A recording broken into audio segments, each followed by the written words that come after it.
Hello students, welcome back. Last lecture में हमने 4 experiments पढ़ा था, जिसमें हमने देखा कि डीएनए कैसे डिस्कवर हुआ और फिर कैसे डीएनए को जेनेटिक मटेरियल कंसिडर किया गया और ये डिस्कवर किया गया कि डीएनए ही जेनेटिक मटेरियल है। ठीक है, तो लास्ट लेक्चर में हमने कंप्लीट कर चुके हैं और आगे चलते हैं। आज के इस लेक्चर में हम पढ़ेंगे कि डीएनए का रेप्लिकेशन कैसे होता है, कैसे डीएनए से डीएनए के कॉपीज बनते हैं, या डीएनए से आरएनए बनने का जो प्रोसेस है, इन सारी चीजों को क्या कहते हैं, या इसी तरह से आरएनए से प्रोटीन या डीएनए कैसे खुद को एक्सप्रेस करता है ना। तो डीएनए हमें पता है जेनेटिक मटेरियल है और डीएनए कैरेक्टर्स को कंट्रोल करता है। अब वो कैसे करता है वो हम यहां इस चैप्टर में पढ़ने वाले हैं। ठीक है, तो मैं आपको बता दूं कि डीएनए एक स्पेसिफिक प्रोटीन बनाकर फंक्शंस को कंट्रोल करता है। लाइक आपने पहले भी पढ़ा है कि जब ब्लड में शुगर लेवल इंक्रीज होता है तब क्या करता है हमारा बॉडी इंसुलिन बनाता है ना। कैसे क्या बनाता है? इंसुलिन बनाता है। Insulin is a hormone.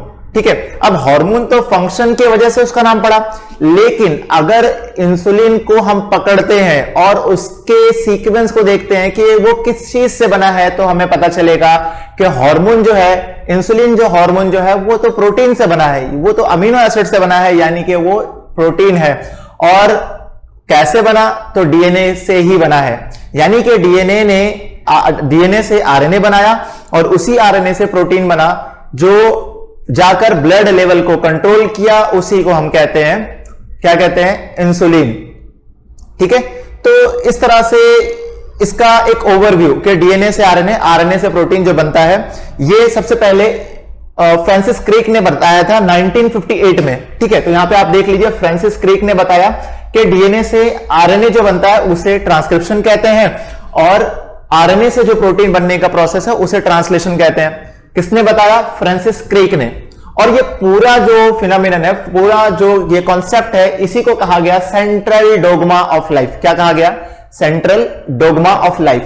अब ठीक है, डोगमा मीन्स, इसमें एक जो वर्ड है जिसका मीनिंग आपको नहीं पता, वो है डोगमा। डोगमा मीन्स क्या होता है? डोगमा मीन्स होता है प्रिंसिपल। क्या होता है?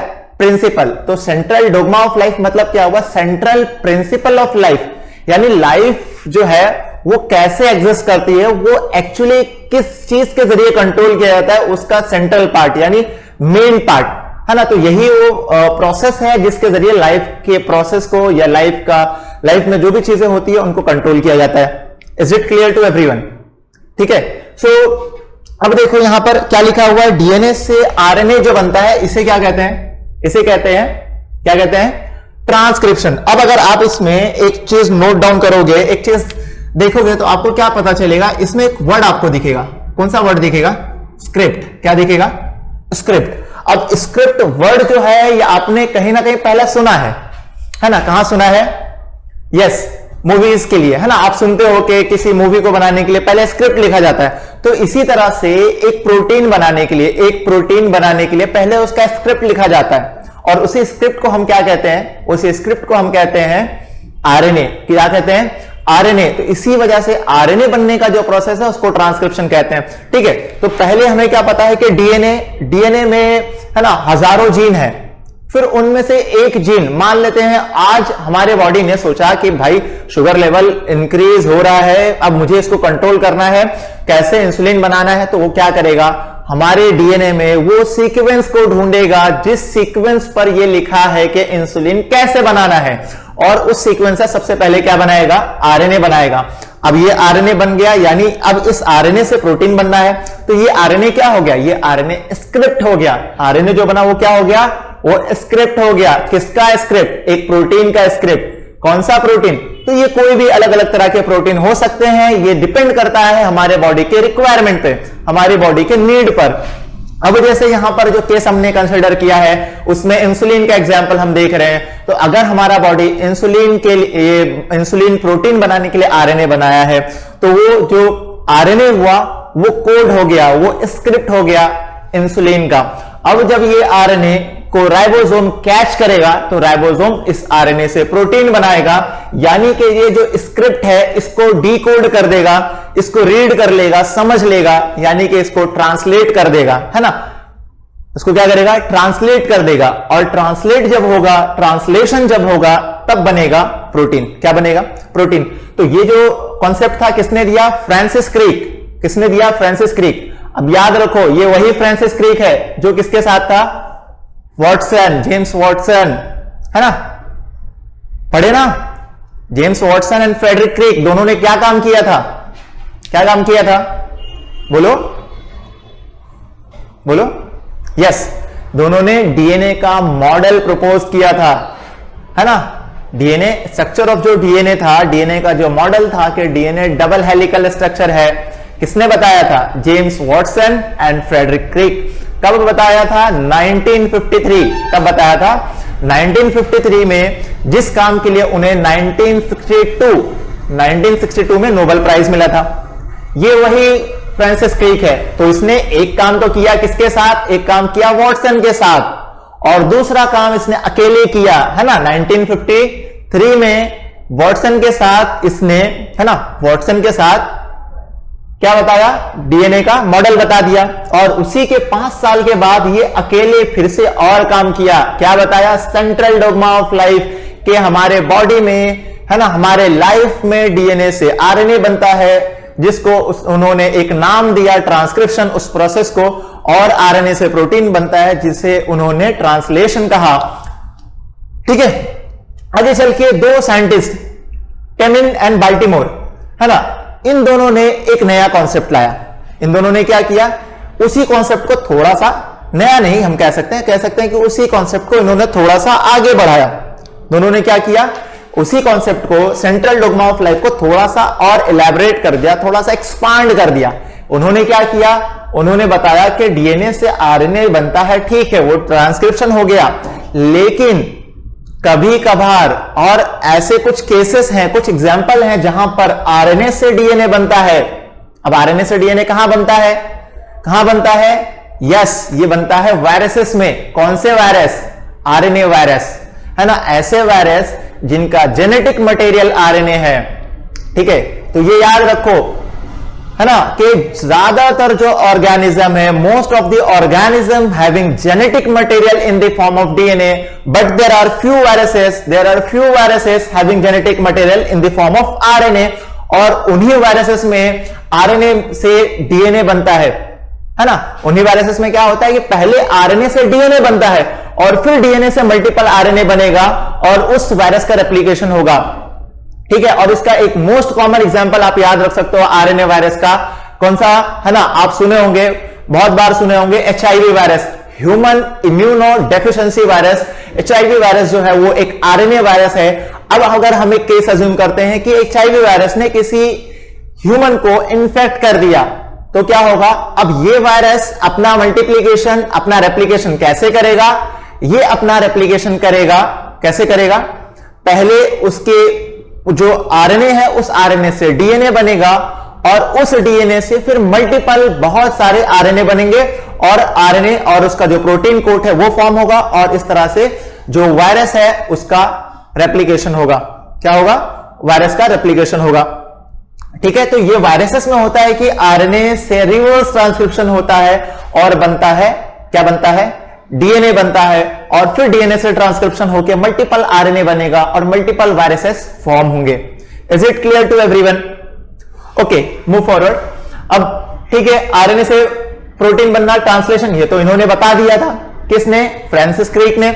आगे चलते हैं, एक और चीज बताया, टेमिन एंड बाल्टीमोर ने एक और चीज बताया। क्या बताया, कि डीएनए से डीएनए बनता है, डीएनए से डीएनए भी बनता है, और उस प्रोसेस का जो नाम है ना उन्होंने दिया, जो नाम पड़ा, वो क्या बताया था कि इसी को रेप्लिकेशन कहते हैं। तो उन्होंने बेसिकली दो चीजें इसमें इंक्लूड कर दिया, एक तो आरएनए से डीएनए बनने का प्रोसेस जिसे हम रिवर्स ट्रांसक्रिप्शन कहते हैं, और दूसरा डीएनए से डीएनए बनने का प्रोसेस जिसे हम रेप्लिकेशन कहते हैं। क्या कहते हैं, रेप्लिकेशन कहते हैं। तो ठीक है, तो यहां पर हम क्या देख रहे हैं, फ्रांसिस क्रिक के जो उनका जो सेंट्रल डोग्मा था उसमें 2 ही स्टेप थे, और जो टेमिन एंड बाल्टीमोर का जो सेंट्रल डोग्मा उन्होंने प्रपोज किया उसमें 4 प्रोसेस थे। ठीक है, अब एक चीज और, मैं यहां पर आपको एंजाइम का नाम बता देता हूं कि किस एंजाइम से ये प्रोसेस होते हैं। जैसे कई बार एग्जाम में पूछता है कि डीएनए से डीएनए फॉर्म करने के लिए किस एंजाइम की जरूरत है ना, या विच enzyme is required for the formation of DNA from DNA, है ना, और formation of DNA from RNA. तो इस तरह से क्वेश्चन पूछ सकता है। तो बहुत ही सिंपल है, देखो क्या करना है आपको देखिए, जैसे मान लेते हैं डीएनए से आरएनए, ये देख लीजिए डीएनए से आरएनए बनाना है। क्या बनाना है? डीएनए से आरएनए। तो आप क्या बोलोगे? डीएनए से बन रहा है, यानी ये प्रोसेस डीएनए पे डिपेंडेंट है। क्या है? डीएनए पे डिपेंडेंट है। और बना रहा है क्या? बना रहा है आरएनए। तो आप क्या बोलोगे? डीएनए डिपेंडेंट आरएनए पॉलीमरेज, यानी जिससे बन रहा है उसको डिपेंडेंट बोलोगे। बन रहा है डीएनए से तो हो गया डीएनए डिपेंडेंट, और बन क्या रहा है? बन रहा है आरएनए तो हो गया आरएनए पॉलीमरेज। तो डीएनए डिपेंडेंट आरएनए पॉलीमरेज हमने कहा कब? जब होता है डीएनए से आरएनए, जब बनता है डीएनए से आरएनए। अब आप लोग बहुत स्मार्ट हो, है ना, और मुझे पता है आप लोग बता दोगे कि जब आरएनए से डीएनए बनेगा तब उसको क्या कहोगे? क्या कहोगे? Yes, very good. क्या बोलेंगे? आरएनए डिपेंडेंट डीएनए पॉलीमरेज, क्योंकि आरएनए पे प्रोसेस डिपेंडेंट है, आरएनए से प्रोसेस स्टार्ट हो रहा है और बन क्या रहा है? बन रहा है डीएनए, तो हो गया आरएनए डिपेंडेंट डीएनए पॉलीमरेज। अब ठीक है, अब आप ये एंजाइम का नाम बताओ, किस एंजाइम से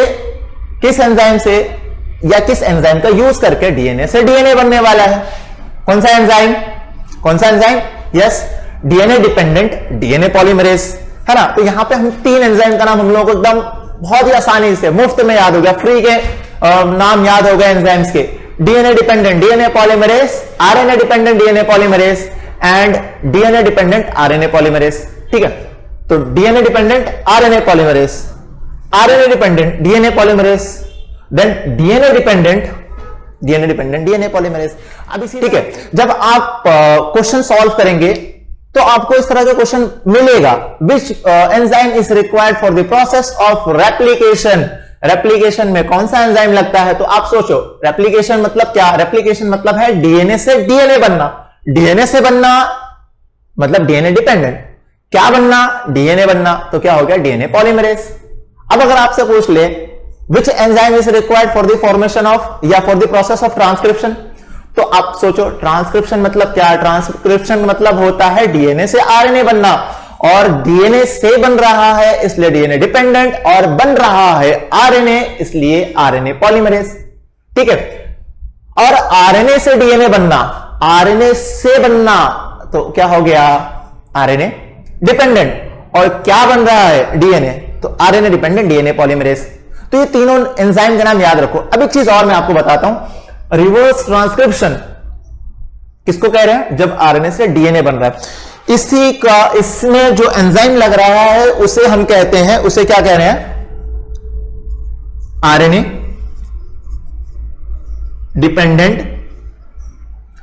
डिपेंडेंट डीएनए पॉलीमरेज। इसी एंजाइम का एक और नाम है ना, जो इस प्रोसेस के नाम पर रखा गया है, इस प्रोसेस के नाम पर, किसके नाम पर? रिवर्स ट्रांसक्रिप्शन के नाम पर, है ना। तो जैसे हम लोगों ने पहले भी पढ़ा है रेस्पिरेशन चैप्टर में कि हाइड्रोजिनेशन प्रोसेस का नाम रहता है, तब एंजाइम का नाम हो जाता है हाइड्रोजिनेज। यहां पे प्रोसेस का नाम है रिवर्स ट्रांसक्रिप्शन, तो एंजाइम का नाम क्या हो जाएगा?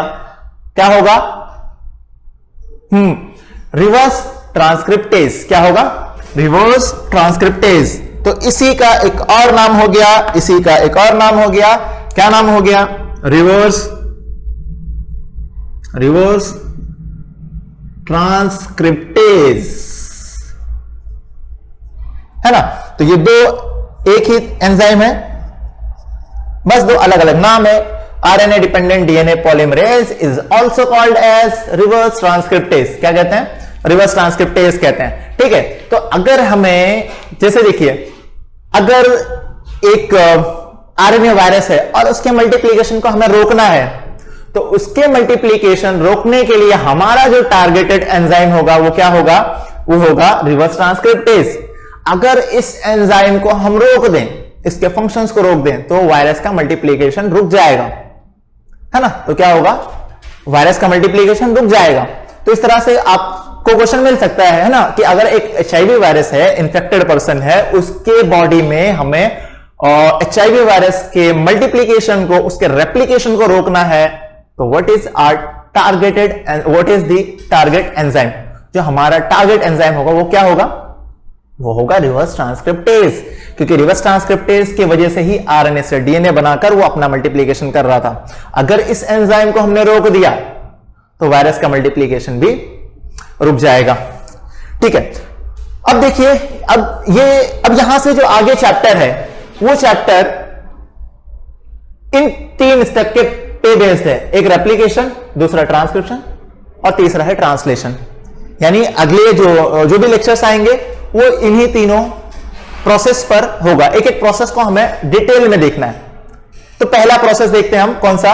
रेप्लिकेशन, यानी कि DNA से DNA बनता कैसे है। तो इस प्रोसेस को डिटेल में देखेंगे हम लोग। ठीक है, तो स्टार्ट करते हैं हम। क्या देखना है हमें? Replication.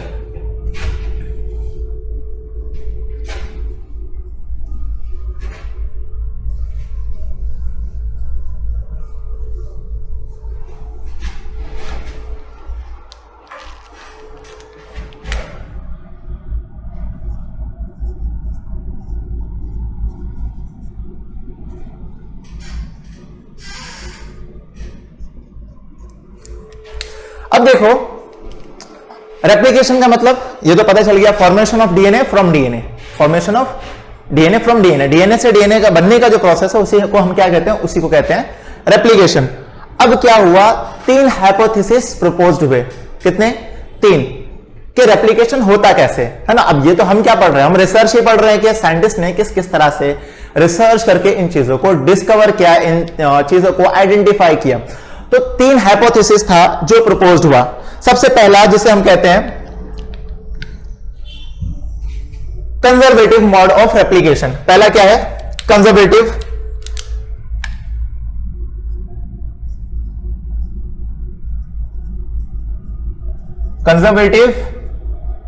Mode of replication.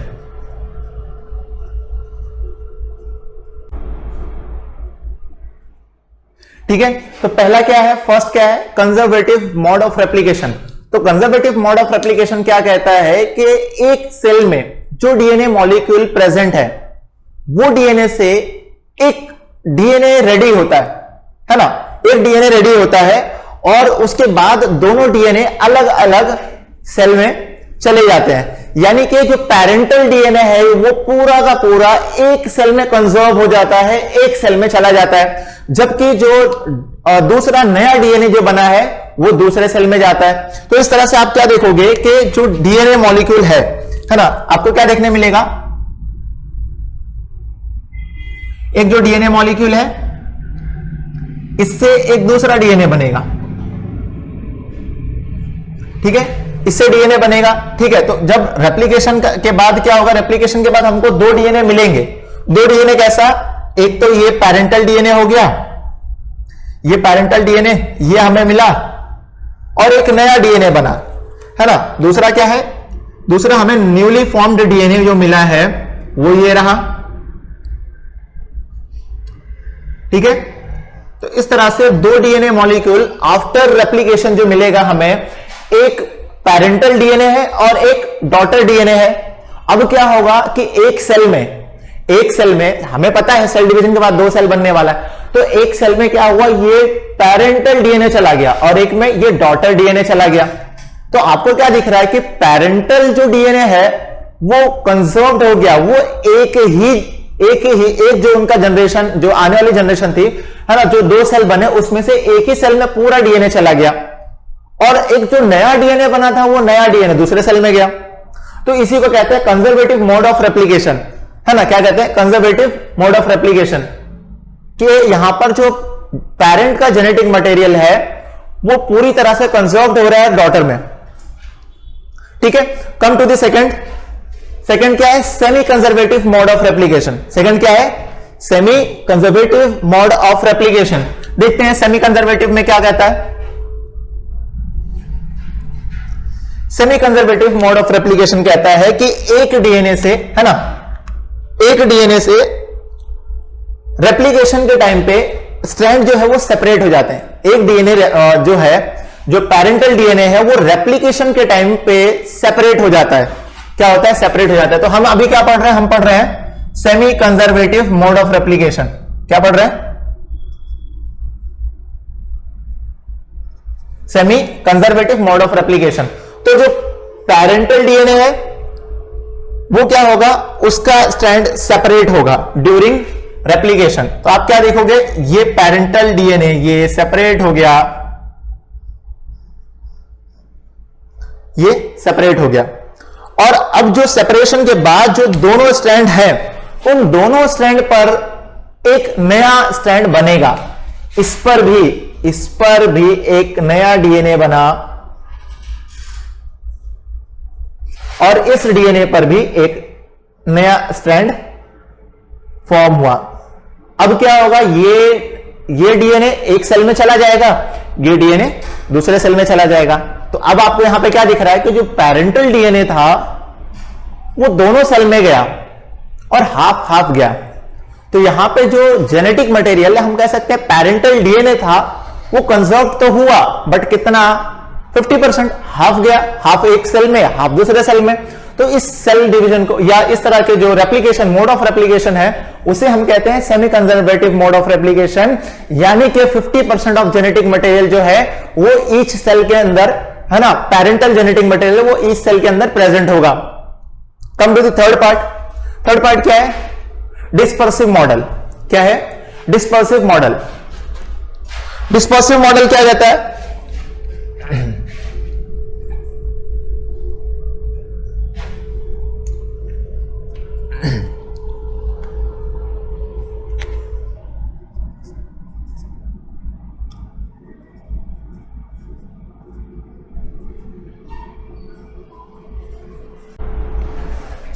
Third model है डिस्पर्सिव मॉडल, जिसमें एक डीएनए मॉलिक्यूल जो प्रेजेंट है, यानी कि जो पेरेंटल डीएनए है वो दो पार्ट में डिवाइड हो जाता है। तो डिस्पर्सिव मॉडल क्या कहता है कि जो डीएनए मॉलिक्यूल है, डीएनए मॉलिक्यूल है वो पहले क्या होगा? दो पार्ट में डिवाइड होगा।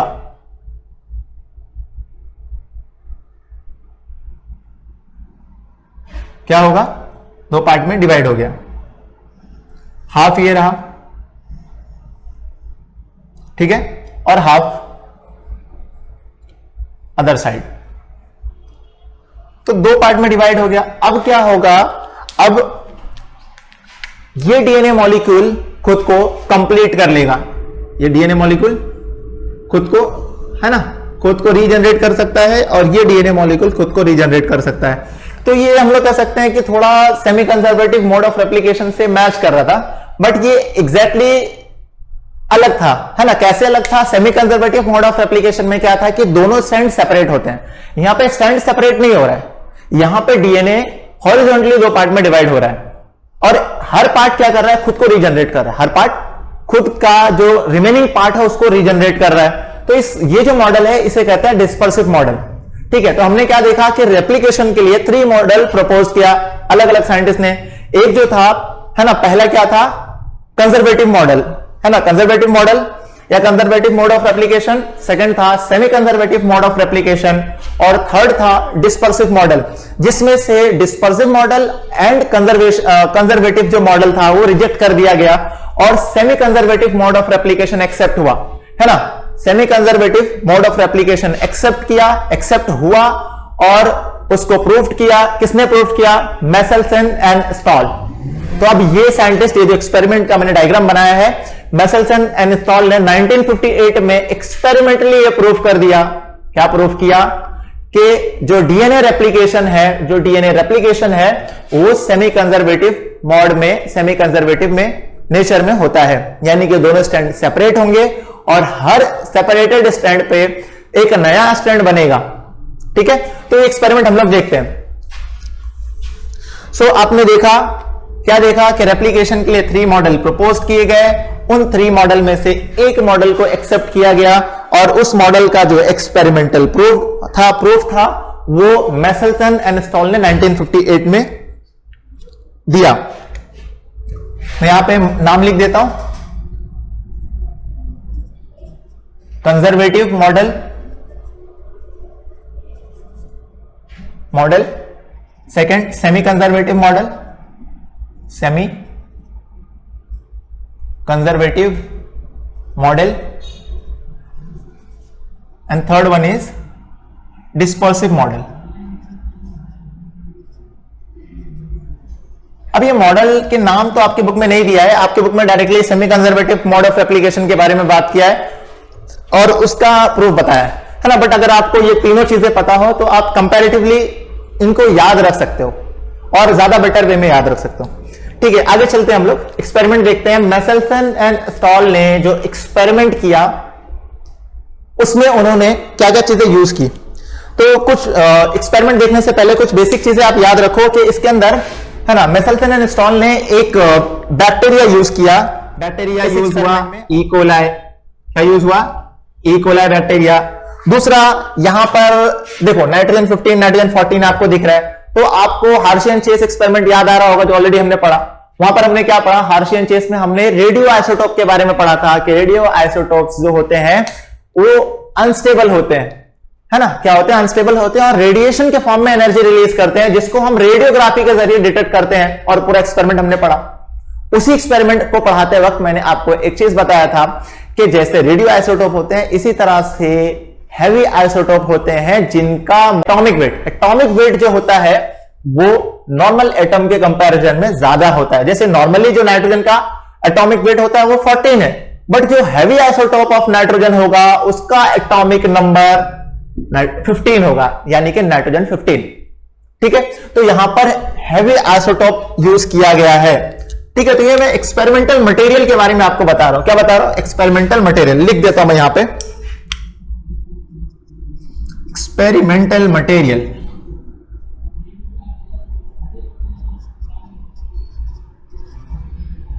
एक्सपेरिमेंटल मटेरियल, तो एक क्या हो गया? E coli. दूसरा मैंने क्या बताया? Heavy isotope, heavy isotope, heavy isotope. ठीक है, अब आगे चलते हैं। 2 हो गया। इसके अलावा हैवी आइसोटोप, अब देखो हैवी आइसोटोप ये तो ठीक है। अब ये हैवी आइसोटोप नाइट्रोजन जो था वो एक्चुअली नाइट्रोजन सोर्स के फॉर्म में, या जिसे हम कहते हैं अमोनियम क्लोराइड के फॉर्म में प्रेजेंट था। किसके फॉर्म में? Ammonium chloride, ammonium chloride. इसमें जो नाइट्रोजन प्रेजेंट है वो नाइट्रोजन 14 था या नाइट्रोजन 15 था। तो आप ये याद रखो कि नाइट्रोजन जो यूज किया गया वो नाइट्रोजन अकेला नाइट्रोजन नहीं था, वो पूरा इस तरह का अमोनियम क्लोराइड का कंपाउंड था। उस कंपाउंड में जो नाइट्रोजन था वो एक्सपेरिमेंट में नॉर्मल भी यूज किया गया और हैवी आइसोटोप यानी नाइट्रोजन सोर्स जो था दैट वाज अमोनियम क्लोराइड। और फिर इस हैवी आइसोटोप को डिटेक्ट करने के लिए, आइडेंटिफाई करने के लिए जो एक्सपेरिमेंट यूज हुआ that was density gradient centrifugation. क्या था? Density gradient centrifugation, density gradient centrifugation. अब वर्ड पे आप ध्यान दो, डेंसिटी ग्रेडियंट सेंट्रीफ्यूगेशन, यानी कि डेंसिटी के बेसिस पर सेपरेशन होगा, है ना। क्या होगा? डेंसिटी के बेसिस पर सेपरेशन होगा। अब देखो, इस डेंसिटी को क्रिएट करने के लिए एक केमिकल कंपाउंड यूज किया गया जिसका नाम है सीसियम क्लोराइड। क्या नाम है? Caesium chloride. तो ये भी एक्सपेरिमेंटल मटेरियल में आप याद रखो, सीसियम क्लोराइड, ये है ना, ये केमिकल यूज किया गया डेंसिटी क्रिएट करने के लिए। अब हमें पता है ना, डेंसिटी का फॉर्मूला क्या है? मास अपॉन वॉल्यूम, है ना। Density equals to mass upon volume.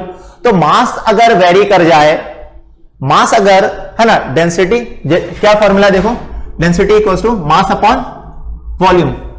तो क्या पता चला कि देखो आपको इसमें क्या दिख रहा है? इसमें दिख रहा है कि डी जो है वो डायरेक्टली प्रोपोर्शनल है मास के, डेंसिटी जो है वो मास का प्रोपोर्शनल है ना। फिजिक्स के में बहुत बार पढ़े होंगे आप लोग। तो यानी कि अगर मास चेंज हो जाए तो डेंसिटी चेंज हो जाएगा, डेंसिटी चेंज हो जाएगा, बढ़ जाएगा, और है ना। तो यहां पर इसी चीज को किया गया। अब देखते हैं हम लोग एक्सपेरिमेंट एक्चुअली था क्या। सबसे पहले बैक्टीरिया को लिया गया और उसको कई जनरेशन के लिए क्या किया गया, ग्रो किया गया, और उसे हमने नाइट्रोजन जो खिलाया, उसे जो नाइट्रोजन सोर्स दिया है ना, तो हमने क्या किया, पेट्री प्लेट ली है। ऑलरेडी मैंने बताया पेट्री प्लेट क्या है। पेट्री प्लेट में हमने बैक्टीरिया को ऐड किया और जो बैक्टीरिया को हमने फूड दिया, उसको हमने नाइट्रोजन सोर्स दिया, उसको हम लोगों ने हाइड्रोजन सोर्स, इसी तरह कार्बन सोर्स, हाँ सारे सोर्सेस हमने उसको प्रोवाइड किया। अब जब सारा चीजें उसको मिला तो बैक्टीरिया ने सबको कंज्यूम करके खुद को ग्रो किया, लेकिन हमने क्या किया, चुपके से उसका जो नाइट्रोजन सोर्स था उसको हमने बदल दिया था। किससे? Ammonium chloride. ऐसा अमोनियम क्लोराइड है ना, NH4Cl, जिसका नाइट्रोजन जो था वो हैवी आइसोटोप था। तो हैवी आइसोटोप ऑफ नाइट्रोजन इसको हमने सर्व किया था कई जनरेशन के लिए। तो अब क्या हुआ कि जो बैक्टीरिया था उसके बॉडी में अमोनियम क्लोराइड का नाइट्रोजन यूज हो गया है ना, उसके बॉडी में क्या हो गया, अमोनियम क्लोराइड का नाइट्रोजन चला गया। अब हमें क्या पता है कि ये जो नाइट्रोजन जो है, नाइट्रोजन तो डीएनए में होता है, नाइट्रोजिनस बेस होता है ना डीएनए में, एडेनिन, गुआनिन, थायमिन, साइटोसिन।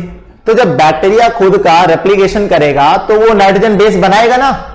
तो जब उसने नाइट्रोजन बेस बनाया तो इस तरह से उसके डीएनए में चला गया नाइट्रोजन 15। क्या हुआ, बैक्टीरिया के डीएनए में नाइट्रोजन 15 आ गया। अब हमने क्या किया, इसका डीएनए सेपरेट किए और इसके डीएनए को हमने डेंसिटी है ना, कैसे सेपरेट किया, इसको हमने डेंसिटी के जरिए शटल डाउन करवाया। तो इसका डेंसिटी, जाहिर सी बात है, इसका दोनों डीएनए में नाइट्रोजन 15 प्रेजेंट है। तो जब डेंसिटी के अकॉर्डिंग क्या हुआ, ये यहां बॉटम में हम लोगों को एक बैंड मिला। ये बैंड मिला हमें कहां पे, lower section of the tube के निचले हिस्से में मिला, क्योंकि इसका डेंसिटी ज्यादा था। और क्यों ज्यादा था, क्योंकि इसके क्या है, दोनों डीएनए स्ट्रैंड जो है उसमें नाइट्रोजन 15 प्रेजेंट है, जिसकी वजह से इसका जो डेंसिटी हुआ वो ज्यादा हुआ और इसका जो बैंड मिला हमें वो डेंसिटी ज्यादा होने की वजह से लोअर सेक्शन में मिला। ठीक है, तो यहां पे जो केमिकल हमने यूज किया है इसके अंदर है ना, इसके अंदर जो केमिकल हमने यूज किया डेंसिटी क्रिएट करने के लिए, वो क्या है, वो है सीसियम क्लोराइड है ना, ये CaCl2 सीसियम क्लोराइड यहां पर प्रेजेंट है, यहां पे भी। ठीक है, सीसियम क्लोराइड में हमने इसका बैंड देखे, बैंड किधर पे मिला, तो यहां पर बैंड लोअर सेक्शन में मिला, क्योंकि इसका जो डीएनए था वो हैवी था। फिर हमने एक जनरेशन अलाउ किए, क्या किया, एक जनरेशन अलाउ किया है ना। तो बेसल सेल इंस्टॉल ने एक जनरेशन है ना, तो बैक्टीरिया का जो रेप्लिकेशन डुप्लीकेशन टाइम है वो 20 मिनट है। 20 मिनट के बाद फिर क्या किया, बैक्टीरिया को किल करके उसका डीएनए निकाल लिया। अब क्या देखा कि यहां पर जो है ना, यहां पर जो बैंड मिला है वो बैंड पहले वाले के कंपैरिजन में थोड़ा ऊपर है ना। यहां पे जो बैंड है देखो उसके थोड़ा सा ऊपर है। क्यों, क्योंकि देखो यहां पर क्या किया गया था, यहां पर एक जनरेशन के बाद है ना, यहां पे जो बैक्टीरिया था उसको अमोनियम क्लोराइड खिलाया गया था, जो अमोनियम क्लोराइड में नाइट्रोजन 15 प्रेजेंट था। और 20 मिनट के बाद यहां है ना, इसको क्या किया था, अगली जनरेशन के लिए जो नाइट्रोजन दिया गया था वो था अमोनियम क्लोराइड 14।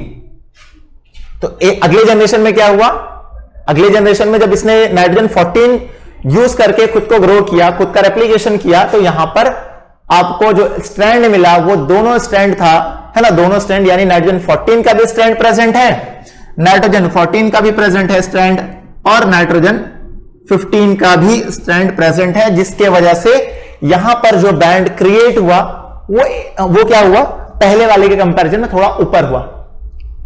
थर्ड वाला देखो, 40 मिनट के बाद, यानी दूसरे जनरेशन के बाद क्या होगा, दूसरे जनरेशन के बाद अब जब ये डीएनए सेपरेट होगा है ना, जैसे यहां पे सेपरेट हुआ तो दोनों स्ट्रैंड पे नया डीएनए बना, तो इसका जो वेट था वो कम हो गया। अब यहां पे देखो वापस से जब ये दोनों सेपरेट होंगे, वापस से जब ये सेपरेट हुआ, तो अब जो हम इसको नाइट्रोजन दे रहे हैं, यहां पर भी अगले जनरेशन में हम लोगों ने इसको नॉर्मल नाइट्रोजन नहीं दिया, नाइट्रोजन 14 है ना, अमोनियम क्लोराइड का। तो अगेन क्या हुआ, आप क्या देख रहे हैं, जनरेशन 2, सेकेंड जनरेशन में क्या हुआ, नाइट्रोजन 14 इसके दोनों डीएनए में प्रेजेंट है, क्योंकि यहां पे जो स्ट्रैंड सेपरेट हुआ तो एक ब्लू स्ट्रैंड पे नया स्ट्रैंड बना, नया स्ट्रैंड जो बना वो अमोनियम क्लोराइड 14 यूज करके ही बना, इसलिए ये है ना दोनों ब्लू मैंने बनाया है। और दूसरा जो रेड था रेड पे ब्लू बना इस तरह से, और इसी तरह से यहां का जो रेड था उस पे नया एक ब्लू स्ट्रैंड यानी कि अमोनियम क्लोराइड 14 यूज करके बना, और ब्लू पर अमोनियम क्लोराइड 14 यूज करके बना, इसलिए हमने इसको ब्लू बनाया। तो आपको क्या दिख रहा है कि यहां पर हमें जो मिला वो नॉर्मल डीएनए मिल रहा है।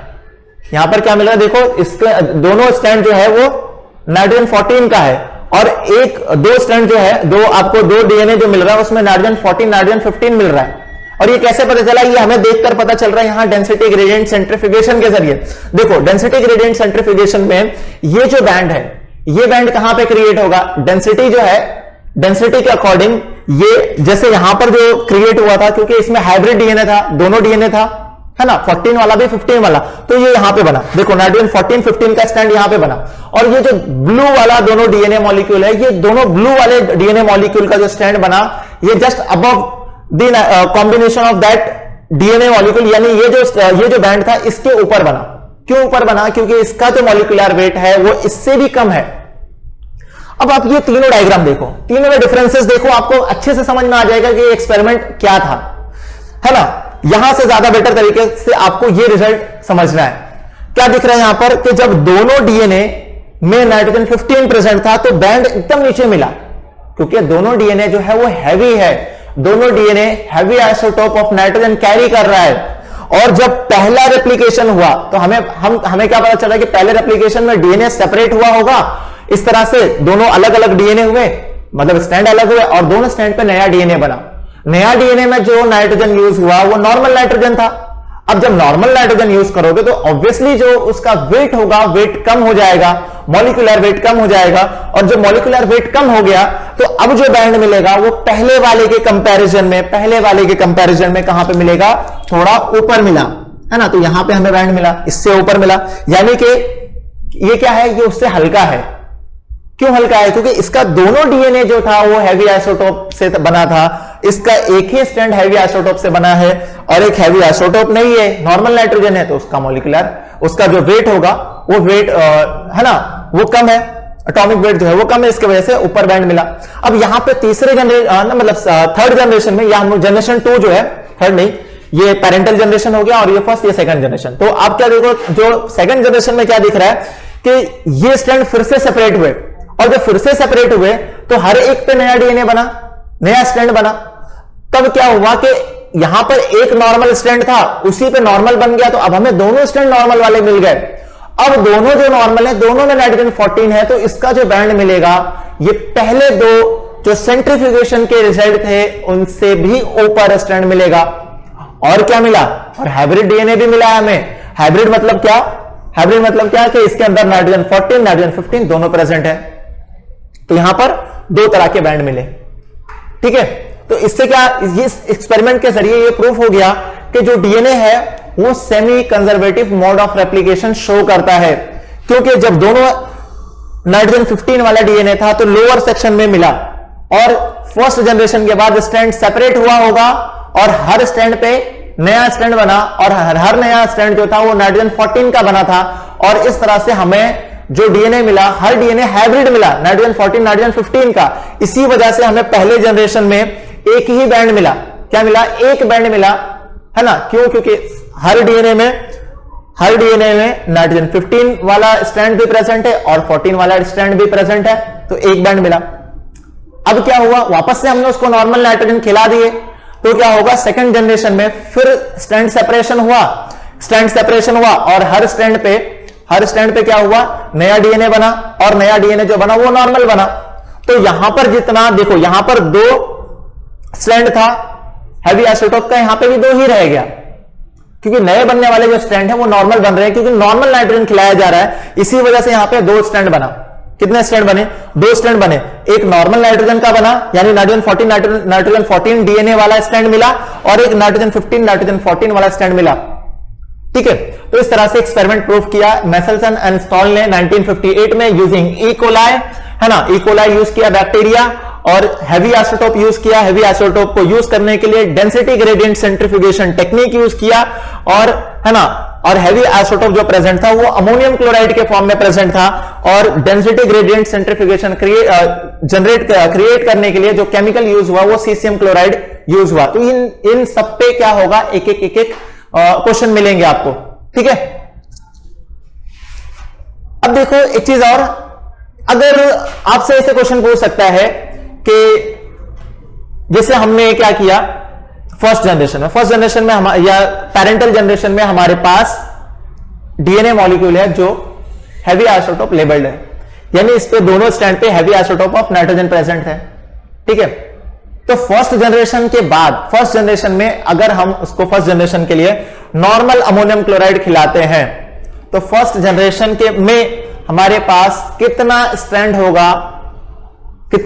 होगा जिसपे isotope heavy isotope of nitrogen present है। तो आप बोल सकते हो कि 2 रहेगा, ठीक है।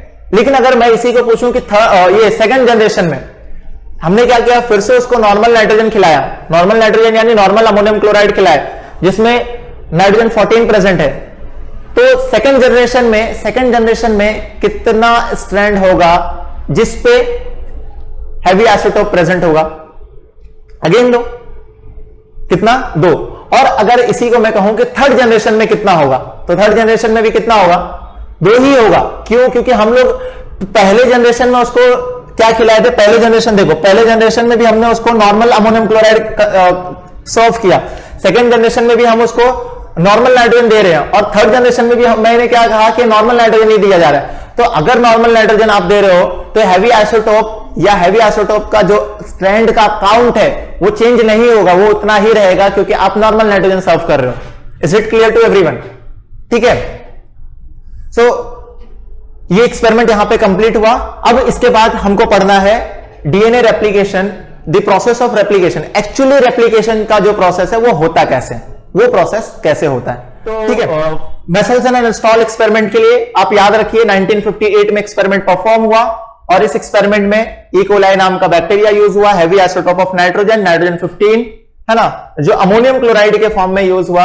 और ये आप बुक में क्वेश्चंस देखेंगे तो आप यकीन करिए हरे एक ये जो एक कंपोनेंट है, एक जो मटेरियल है, हर एक पे आपको क्वेश्चंस मिलेंगे, और ये क्वेश्चंस एग्जाम में भी आ चुके हैं। डेंसिटी ग्रेडियंट क्रिएट करने के लिए कौन सा केमिकल यूज हुआ, ठीक है, बैक्टीरिया कौन सा यूज हुआ, तो ई कोलाई है ना, तो सीसियम क्लोराइड नाम का केमिकल यूज हुआ, density gradient centrifugation technique use किया गया, है ना, और इस तरह से डेंसिटी ग्रेडियंट सेंट्रीफ्यूगेशन का यूज करके प्रूफ हुआ मेसेल्सन एंड इंस्टॉल एक्सपेरिमेंट। और ये एक्सपेरिमेंट का जो रिजल्ट आया, आउटपुट आया, वो क्या आया कि डीएनए जो है वो semi conservative mode of replication follow करता है, यानी कि एक डीएनए स्ट्रैंड सेपरेट होता है, 2 डीएनए स्ट्रैंड बनते हैं, और उन दोनों स्ट्रैंड में से हर एक स्ट्रैंड पर एक नया स्ट्रैंड फॉर्म करता है। तो इस तरह से कंजर्वेटिव मोड ऑफ रेप्लिकेशन वो रिजेक्ट हो गया, डिस्पर्सिव मोड ऑफ रेप्लिकेशन भी रिजेक्ट हो गया, semi conservative mode of replication Meselson and install ने इसको एक्सपेरिमेंटली प्रूव कर दिया, इसलिए ये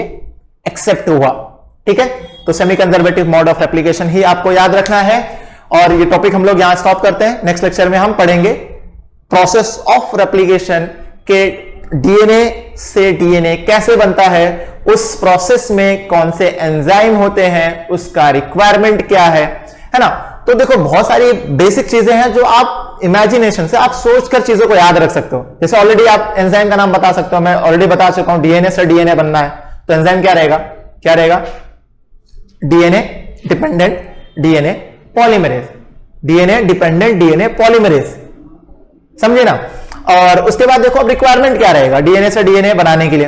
ऑब्वियसली भाई बहुत सारे एंजाइम्स की जरूरत पड़ेगी, जो एंजाइम उनमें काम करेंगे, तो एंजाइम की रिक्वायरमेंट है। और कोई भी प्रोसेस है, एनर्जी चाहिए, एनर्जी की जरूरत है। और क्या चाहिए भाई, उसमें कंपोनेंट क्या है, तो डीएनए किससे बना है, डीएनए बना है न्यूक्लियोटाइड से।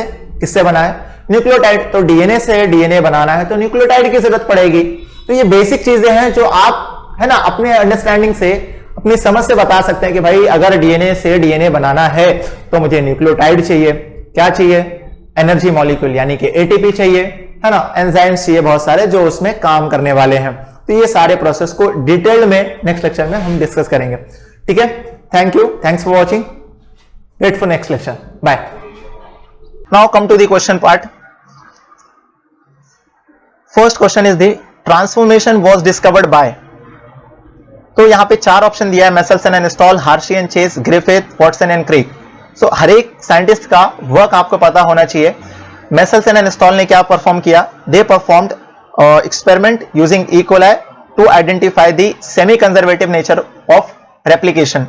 हार्शी एंड चेस ने बैक्टीरियोफेज यूज किया एंड डीएनए जो है वो जेनेटिक मटेरियल है इसको कंफर्म किया, जबकि ग्रिफिथ ने ट्रांसफॉर्मेशन प्रिंसिपल डिस्कवर किया यानी कि स्ट्रेप्टोकोकस निमोनिया पे एक्सपेरिमेंट परफॉर्म किया। And Watson and Crick propose the double helical structure of DNA. So answer is C, Griffith. Griffith identify the transformation principle. Second question, the final proof of DNA as a genetic material comes from the experiment। DNA genetic material है, इसका final proof किसने दिया? So already we have discussed, the final proof was given by Hershey and Chase। अब देखो यहां पर Hershey and Chase ने क्या काम किया पता है? Hershey and Chase ने final proof दिया। एवरी मैक्लॉयड मैककार्टी ने ट्रांसफॉर्मिंग प्रिंसिपल डीएनए है ये आइडेंटिफाई किया एंड ग्रिफिथ ने ट्रांसफॉर्मिंग प्रिंसिपल आइडेंटिफाई किया था। One more option is Hargobind Singh Khorana. तो इन्होंने क्या किया? इन्होंने क्या किया? जेनेटिक कोड के ऊपर स्टडी किया, जेनेटिक कोड के बारे में इंफॉर्मेशन प्रोवाइड किया। We will discuss about him in translation part. Third question, the transformation principle of pneumococcus as found out by Avery MacLeod and McCarty was, यानी कि transformation principal जो है निमोनोकोकस जिसको हम लोगों ने स्ट्रेप्टोकोकस कहा, which is also called as diplococcus, वो ट्रांसफॉर्मिंग प्रिंसिपल क्या था जो एवरी मैक्लॉयड मैककार्टी ने आइडेंटिफाई किया? वो आरएनए था, इट वाज डीएनए, और इट वाज प्रोटीन, और it was polysaccharide. What was that? Was DNA molecule. Come to the fourth question, transformation experiment was performed on which bacteria? So it's very simple question, it was performed on diplococcus pneumoniae. Question number 5, the unequivocal proof of DNA as a genetic material comes from the study on a bacterium, fungus, viroid, bacterial virus. So it was performed with the help of bacteriophage, which was a bacterial virus, means it was infecting on bacteria.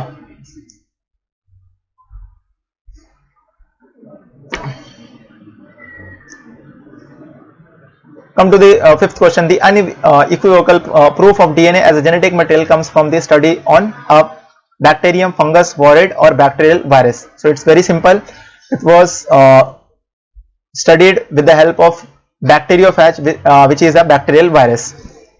Sixth question, pneumococcus experiment proved that, क्या proof हुआ? DNA is the genetic material, bacteria undergo binary fusion, bacteria do not reproduce sexually, और RNA sometimes controls the production of DNA and protein. So DNA is the genetic material, it is the right answer. Question number 7, a nucleotide is formed by purine pyrimidine phosphate, purine sugar phosphate, nitrogen base sugar phosphate, pyrimidine sugar and phosphate. So a nucleotide is formed by one nitrogenous base, one sugar and phosphate group. So answer is C. Question number 8, a nucleotide arrangement in DNA can be seen by which technique? X-ray crystallography, electron microscope, ultracentrifuge, light microscope. So answer is X-ray crystallography. The eukaryotic genome from the prokaryote genome because the eukaryotic genome differ from the prokaryotic genome because gene in the former case are organized into operon. Former case means eukaryotic. तो eukaryotic में operon होता है. It is wrong. Operon is present in prokaryotes. So fourth statement is wrong. The DNA is complexed with histone in prokaryotes. This statement is also wrong because histone is present in eukaryotic cell. Histone is present in chromosomes and chromosomes are present in eukaryotic cell. Then repetitive sequence are present in eukaryotes. So this statement is correct. Let's see what's the fourth statement. DNA is circular and single stranded in prokaryote. DNA जो है वो single stranded है and circular है prokaryote में, which is wrong. DNA is circular but not single stranded in prokaryotes. If one strand of DNA has the nitrogenous base sequence at ATCTG, what would be the complementary RNA strand sequence? So as we know, DNA में adenine present होता है, जबकि RNA में adenine के सामने जब RNA form होगा तो एडेनिन के सामने जो ज्वाइनिंग होगी वो थायमिन की नहीं, यूरासिल की होगी. सो ए का जो सामने फॉर्म होगा वो यूरासिल फॉर्म होगा. And uracil, in only one option uracil is present, so answer is B. 11. Which one of the following pair of nitrogenous base of nucleotide is wrongly matched? Wrong matched है, ठीक है. We have to identify wrong one. Thymine and uracil. Now we know adenine and guanine are the purine, and thymine and cytosine are the pyrimidine. And also uracil is also pyrimidine. So thymine and uracil are the pyrimidine. Uracil and cytosine also pyrimidine. Both A and B are correct. Guanine and adenine are the purine. Adenine and guanine, purine is also correct. Adenine and thymine. Adenine is a double ring compound. Thymine is a single ring compound. Purine. This statement is wrong. ये गलत है. D is wrong. Question number 12. Which one of the following is not applicable to RNA? RNA के लिए applicable क्या नहीं है? 5 prime phosphoryl and 3 prime hydroxyl end means 5 prime 3 prime end. 5 prime 3 prime end is also present in DNA and RNA also. Heterocyclic nitrogenous bases. Heterocyclic means one is containing double ring, one is containing single ring. As we know, purine are double ring compound and pyrimidines are the single ring compound. Both purines and pyrimidines are present in DNA, also in RNA. So heterocyclic nitrogenous bases are present in RNA. Chargaff rule. Chargaff rule means complementary base pairing. RNA, all the time RNA doesn't show complementary base pairing. That's why Chargaff rule is not applicable to RNA. The ratio of purine and pyrimidine is not equals to 1 in RNA. So RNA जो है वो Chargaff rule follow नहीं करता है. Complementary base pairing, yeah, complementary base pairing it can show when it form loop or it get coiled upon itself, then it will form complementary base pairing. Chargaff rule are applicable to. So Chargaff rule जो है वो single stranded, चाहे RNA हो या DNA हो, single stranded के लिए कभी भी applicable नहीं होता है. So single stranded 3 ऑप्शन है, तीनों neglect कर दो, तीनों avoid कर दो, answer will be double stranded DNA. Question number 14. A bacterium grown over medium having radioactive sulfur 35 incorporate radioactivity in. Sulfur 35 अगर present है तो radioactivity किस कंपोनेंट में शो होगा? कार्बोहाइड्रेट में, प्रोटीन में, डीएनए और आरएनए. अब हमें पता होना चाहिए कि इनमें से कौन सा कंपोनेंट है जिसमें सल्फर प्रेजेंट होता है. तो कार्बोहाइड्रेट में सल्फर प्रेजेंट नहीं होता है, डीएनए में नहीं होता है क्योंकि ऑलरेडी हम लोगों ने हार्शी एंड चेस पढ़ा है एक्सपेरिमेंट. आरएनए में भी नहीं होगा. सो बचा क्या? प्रोटीन. हार्शी एंड चेस में we have studied sulphur 35 present in protein molecule. Question number 15. The two strand of double helix model of DNA are held together by hydrogen bond between. Hydrogen bond किसके बीच में form होता है? We have already discuss the hydrogen bond is formed between two nitrogenous bases. So कहां पर होगा? Sugar and phosphate group, sugar and nitrogenous base, phosphate group and nitrogenous base, nitrogenous bases. So answer will be D. So stop करते हैं आज के लिए. Thank you, thanks for watching.